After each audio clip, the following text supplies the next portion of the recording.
Hello, everyone, and welcome back to another episode of CleanTechies, the podcast. I'm your host, Silas Maynor, and on today's episode, I talked with James Anthony Gordon Kahn of SkyBaron, a friend of mine who kind of helped me get into the CarbonTech space and learn a little bit about clean tech at large. He taught me a lot about CarbonTech specifically, and it was just a really interesting conversation with him today. He wasn't able to talk a ton about what his venture is at the moment, given that he's working with the University of Michigan and needs to keep some of the things confidential. But I think it was a relatively interesting conversation that should hopefully bring a lot of value to you. So I hope you enjoy today's episode of CleanTechies. All right, everybody, welcome back to the podcast today with James Kahn. Thanks for joining us, James. How's it going? It's going very good. Long day, a bit tired, but it's really good to be here, and thank you for having me. Yeah, absolutely. It's really a pleasure to have you on. Obviously, wanted to have you on kind of as one of the initial guests as we got this thing launched. I owe it to you a little bit in helping me to learn a lot about this space initially. So I guess just for everybody listening, could you just give us a rough background about yourself and what you're doing? Yeah, of course. So I am the founder of the company SkyBaron. I am also a Master's of the Arts candidate at Columbia University in Climate and Society, both of which go together very well, but it's a very busy time. Basically, I guess I should jump into how I got involved in the space first before I get to what we do at SkyBaron, if you're okay with that. Yeah, that works. All right, great. So as an undergrad, so we're talking back, 2015, I kind of stumbled in to the carbon capture space. I was studying international relations at the time in Boston, and we started to talk a bit about climate change as an international issue. And I said, well, let me really look into this. I had kind of stumbled into it before in like 2013, 2014, when the Arctic ice levels had reached their lowest. And I said, well, this sounds bad. Let me kind of learn more about it. And through this whole time, I started to learn about how really bad things could get. I started learning about the tundra thawing and just these tipping points. And I said, this is bad. Like, do I even want to finish my undergraduate career at the point, at the rate things are going? But this really led me to look into basically the question I had is, can we reverse this? If this is already a train rolling forward, what do we do to turn it around or back it up essentially? And the space was still pretty early at the time, but I did start to read about carbon capture. And beyond just what plants do and what trees do, this is literally about either preventing our emissions from entering the atmosphere of carbon dioxide or pulling it out of the air. And this fascinated me. I said, this is great. This isn't a silver bullet, but this is definitely a really crucial part of achieving what we have to do to basically save ourselves. So I started to poke around in the field. I reached out to people. I was very young. I'd like to think I still am, of course, but I was young and inexperienced in the space, but the space was still early. So people were very willing to kind of lend an ear, talk to me about this stuff. So I really got the benefit of getting a lot of early knowledge about what these technologies are, what they can do. And, long story short, I noticed that this is a very exciting space, but it's also very technical and very hard for people who probably aren't interested in it to really understand or get a grasp of, just because it takes a lot of time to get to know these technologies and these methods. So the space at the time was really focused on the big things like capturing our CO2 emissions and turning them into large volume materials like concrete, plastics, different materials, fuel, which is great. That's where the biggest impact is going to be, to actually fix our supply chains and make these materials that we use vast quantities of out of captured CO2. And B, it's where the money is. And, these companies need to make money. But I did notice at the time that what was missing was kind of the human connection and bringing this down to our level as individuals, right? So we're all going to, fuel our cars up and we're going to live in a house that's made with concrete, and that's great, but it'd be neat if we had products made with this stuff that we use every day. And anything from, vodka, which is being made, to toothbrushes, whatever, just everything we use, everything we touch, everything we see day to day is made from this stuff. And the space was starting to move in that direction. This was now, 2017, 2018, I think. There were a few products, Air Company, I think you'd have them on someday. They're great. Was starting to do, small quantities of their vodka, and there was kind of a conversation about bigger companies using these materials made with CO2 in their supply chains. So I got to keep this short. I know I've been rambling on about this. Basically, what we did, I partnered with a CarbonTech company out of Calgary that I like, and we were able to use their material in different supply chains in these small boutique brands in Taiwan and Texas that basically made concrete consumer products. So we were able to make, some watches, stuff like that. And that was really neat because that was one of the first consumer products that was on the market that actually had captured CO2 in it. So that was like a really cool storytelling device and definitely raised some interest. But we also realized at the time that it's hard to talk to people about this stuff and it's hard to figure out how to frame it. You can't talk about it as pollution because that might turn people off. Like I said, it's very highly technical.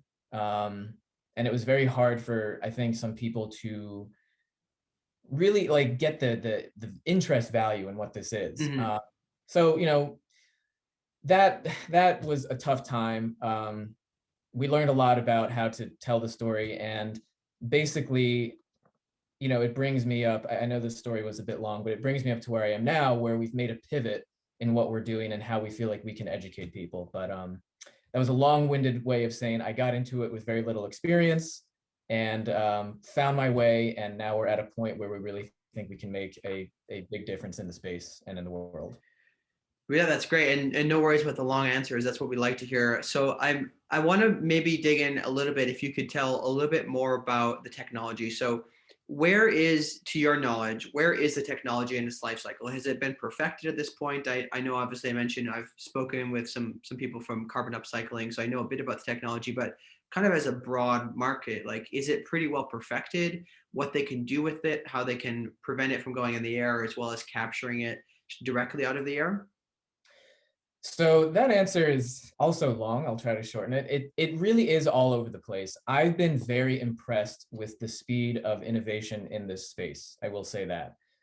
When I first got in, Klaus Lackner, I met him at Columbia, was literally in his lab with this material that was absorbing CO2 within like a terrarium, a very small scale, like literally just in the lab. And now, we have plants that are pilot projects capturing it from the air. We've perfected a lot of this stuff. We're using it in some products already. It's been moving very fast. So where is the space overall? I'd say it's still early, but it's on the verge of taking off. Half of that is because the attention it's getting. Elon Musk just partnered with the X Prize Yeah. to do the biggest prize ever, $100 million.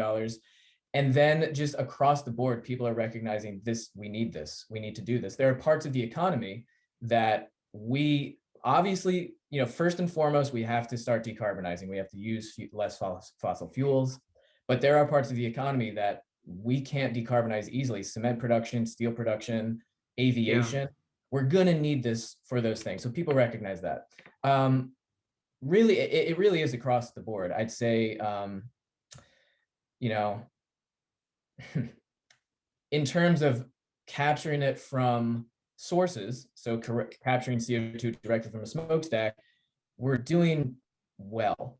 In terms of capturing from the air, just because that is more expensive, we're not there yet, but there are some neat partnerships taking place. And I will say some oil companies are looking into scaling this. I guess the best way I can answer this is expect within the next 5 years this to be a pretty common point of discussion, and scaled up fairly significantly. Yeah, I think it just sounds like, based off of kind of the market signals that I'm seeing from what I'm doing, there's a lot of companies that are finally realizing, yeah, we need to worry about this, because it's not just about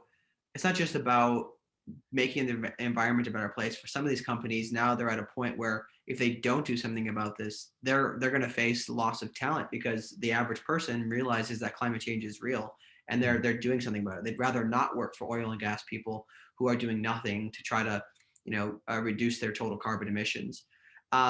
And I think that you made an interesting point about capturing carbon directly from the air. Some people wanted to say poo poo to it, given that it's like we need to first decarbonize what we're doing already.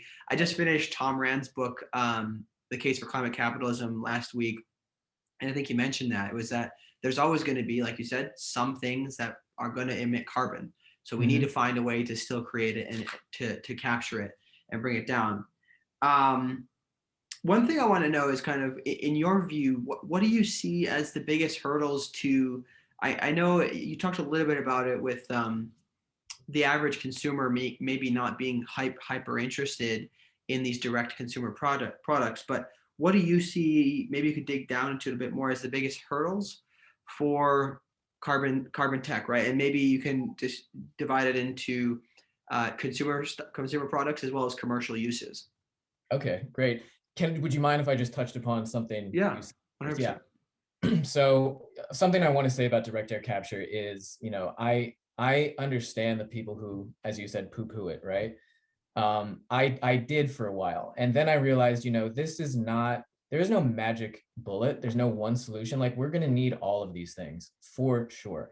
We're going to need all of it. Even if direct air capture does, 1% or 5% of the work, whatever, it's needed. And it's exciting, so just putting that out there. So the biggest hurdles, I would say, that this space faces is what every new field runs into. It's attracting investment. It's figuring out which ideas are the best. It's figuring out which ones rise to the top, which ones have the best, ensuring those get support, scaling those up. Really, just how new it is, I think, is one of the main hurdles. I do also think a lack of information is still big. Elon Musk is raising awareness about it. Everybody in the space has done really great work. Air Company with their products, they present them in a very sexy, stylish way. Clean O2, awareness is rising, but it's not where it has to be. And, it's not, you can basically go up to someone on the street right now and talk about wind turbines or, solar panels, and they'll know what you're talking about. But as soon as you get into carbon capture, carbon tech, even these words, it's just like, what? I don't have time to listen to this right now. So that is across the board. My niche being consumer products, I'll say, the biggest hurdle right now, and just to clarify for your audience, when we talk about consumer products, we're talking about, taking captured CO2 emissions and making consumer products out of them, not large scale things like, cement and cement and fuel, but the stuff we use. So it's using that carbon as a building block in our cell phone case, or just things we use to replace fossil fuels and stuff within our supply chains. But in the consumer product space, the biggest hurdles are, again, a lack of information, a lack of options. There's not that much out there yet. I think that will change within the next 4 to 5 years. We actually got reached out to by a massive Japanese company that wants to use CO2 in their supply chains to make clothing, but they're not ready. There will be a lot of options soon. We're not there yet. But the biggest problem I see facing the consumer space is the problem of greenwashing. And that's something that we want to try to combat with a new project. We're really at the point now where we actually can do good with these technologies. We can actually make a very big difference. And we want to make sure that, we don't have any bad actors essentially ruining the space by, there are so many good companies out there doing great work that actually is having a big impact. And I would worry that, if there are people out there watering it down, it could drag the whole space down and turn people off. So communication is a massive problem, awareness, lack of options right now, which will change over time, and the potential for people to write this off as greenwashing, especially if some companies try to do that. That's the consumer product hurdles I see. Yeah. How do we prevent companies, large corporations, from getting to that point where they decide to greenwash, right? How is there ways that we can put in place? And again, I just kind of tossing this out there as an idea, maybe it's a policy issue, but what are some of the ways that that can be prevented from to actually get to the root of the issue rather than just kind of again greenwashing over? Yeah, luckily, a lot of the frameworks to prevent that kind of thing already exist. They just have to be packaged and applied to the space. So we're talking really about, setting standards that people can understand and agree with, that's scientifically rigorous. Now, the project we're now working on at SkyBaron, I know this is a bit all over the place, but SkyBaron, we were trying to turn into a marketplace for products made with CO2. And we realized a few things over time that A, that's easily replicable. B, all a big company like Amazon would have to do is add a carbon products tab to their website and we'd be out of business. And Mhm. then it doesn't actually do the best job, in my opinion, at showing consumers like, hey, these products are doing this and they're better than this because X. So, I can't say too much about the project we're working on. It's with U Michigan. But we're trying to essentially do hardcore scientific research into these products, figure out which ones are the best, and then explaining that in a very simple way to the general public. So is that so that it's connecting the actual impact of each individual product so that way people like when they purchase it they understand? Sort of, yeah. I can't go into too much detail, but it's essentially guiding consumers on what's actually doing good, what's actually having an impact. Mhm. And there's a lot of caveats to it, and it's about storytelling, it's about presentation, and it's about simplification. Me talking about simplification, I've been rambling for the past 25 minutes, but um, the way to combat greenwashing really is to do two things. Number one, set up kind of a system of governance and frameworks to basically define like what makes a good product. Mhm. Um, we don't want this to become the Wild West, as exciting as that is with my bolo tie. We kind of need a sheriff to say, yeah, we need a sheriff to say, you know, here's what you should be aspiring to. Essentially, here's what's actually going to have a difference. Like if you're making a product that's made with electricity powered by a coal generating power plant and it's plastic and you're going to throw it out, how much good are you really doing? But if you're capturing CO2 from the atmosphere with renewable energy and you're making something that people use, that's kind of what we want to do. So you should be rewarded for doing that good work. And there are all kinds of frameworks that, like I said, exist where you can actually make those decisions and tell people what's the best. And that would create kind of a pull for the space to say, here's what you should be doing. And if you're not, consumers might not like it. So it really is applying to this, the conscious consumer attention to the impact of what they have. And that's a fairly sizable chunk of the world now, thankfully. And if you Mhm. explain it in a simple way, you can create the pull for for companies to do good rather than just do. If Yeah, that that makes makes sense. That makes sense a to lot of you. sense. Yeah. So I guess maybe one thing I am just generally curious about is what do you see as some of the biggest areas of growth, whether that's specific products? Because again, what my kind of gut feeling is based off what I've seen is that there's a lot of these clean tech solutions are actually unlike the tech boom. They're actually tech based rather than team based, right? So it's like the technology has to be perfect. The technology has to actually solve something, and if necessary, you swap out the people running it. As unfortunate as that sounds, but what are some of the areas that you see for massive growth and just opportunity in the market? Because I think that a lot of people forget that, or that when they hear climate change, they think that that's going to put us all in economic turmoil. It's going to take away jobs, but it's not really the case, right? I think a lot of people need to realize that there's so much opportunity here. So, what are some of those areas of massive growth that you see coming? With CarbonTech specifically. Kind of in the clean tech space in general, but carbon tech, yeah, carbon tech Okay, specifically as well. I'll start. Yeah, I'll start with CarbonTech. So honestly, just across the board, that's going to be an incredibly exciting space. That space is going to have massive growth, especially when it comes to building materials. Concrete, um, fuels are going to be big. Even consumer products. And I do have to say something. What I like so much about this, I'm going to geek out for a minute. So I love, if you look at a company like Air Company that's doing the vodka, right?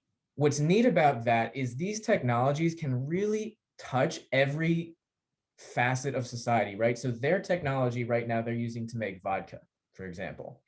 But that same technology can be used to make fuels. It can be used on Mars and space travel, all kinds of other stuff. So it's just so neat how if you're able, we learn a lot about the carbon cycle in my classes and all of this stuff. If you're able essentially to use these building blocks from nature instead of as a waste, but as something we can use to create everything that we need, you've I don't want to say you've cracked the code because you haven't. You have to do it right, but you've really stumbled into something where we are playing into what nature does of cycling and recycling carbon into our economy. And that's really what we have to do to get out of this mess. So carbon tech across the board, but especially like short term, concrete and fuel, I think are going to be the big areas of growth. In terms of, clean tech, offshore wind is going to be really big, especially in this country soon. Solar, obviously, I mean, just the basic things that are already big are going to continue to be big and get bigger. I'd say this is something that excites me, and I know it ruffles a lot of feathers, so I'm almost hesitant to talk about it. And I was turned off from it for a long time too, but like modular nuclear reactors. So small scale nuclear power plants that, if done right, and if the waste is managed and recycled in a proper way, that's going to be a huge impact on the climate and our society, but also just in general as a business opportunity. Hydrogen, I think, is going to be fairly big in the next decade, and I'd love to see fusion take off. Fusion excites me. There's this big project in southern France called ITER, ITER. I don't remember what that stands for, and I just have to mention that because it's cool. It's not going to be an area of big growth anytime soon, but just putting it out there. So fusion, oh boy, essentially, so we have nuclear fission, which is nuclear power where we're splitting the atoms to create energy. Fusion is essentially doing what happens in the sun, where we're fusing atoms together to create energy. Wikipedia, everybody listening will do a much better job of explaining that than I did, but that is the basic principle, as far as I understand it, with my brain at 25% capacity right now.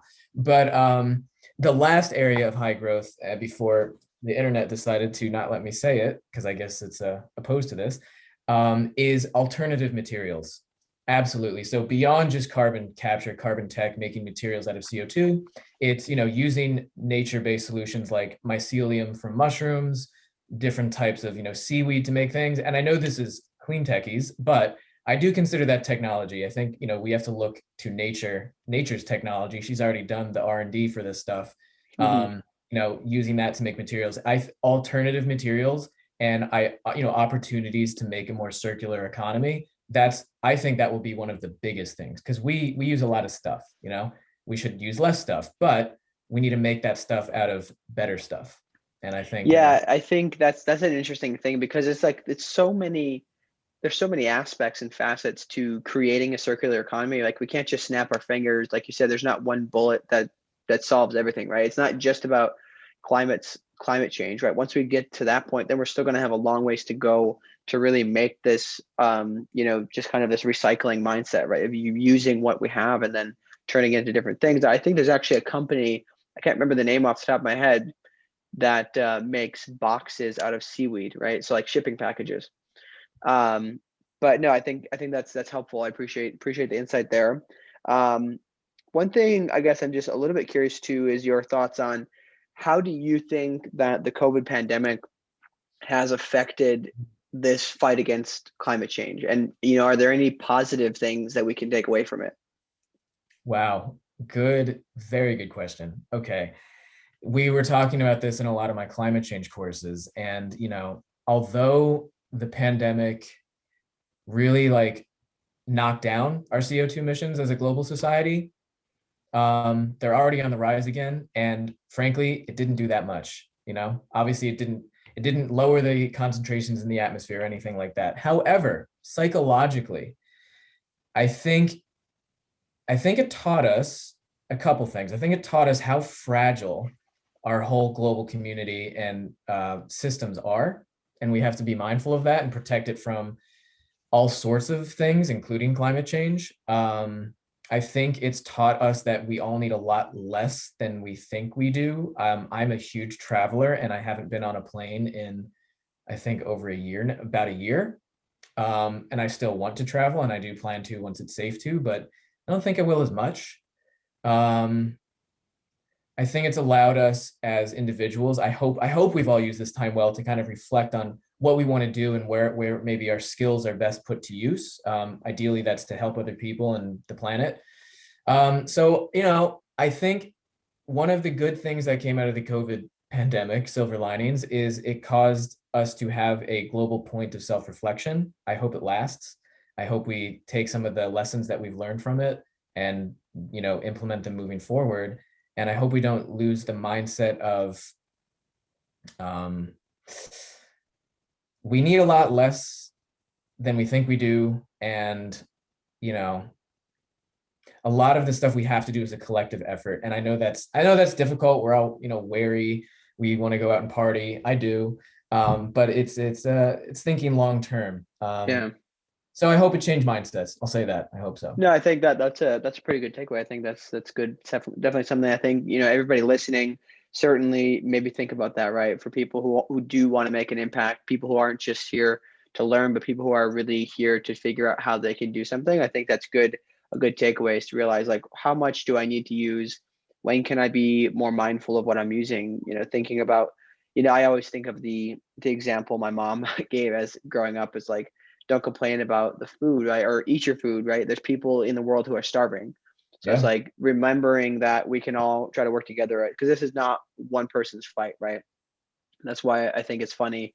Well, maybe not necessarily funny, but kind of sad how some countries are like, oh, we're doing a good job at managing our carbon emissions. Why doesn't this other country do it? It's like, it doesn't matter. It's everybody's got to get on the boat.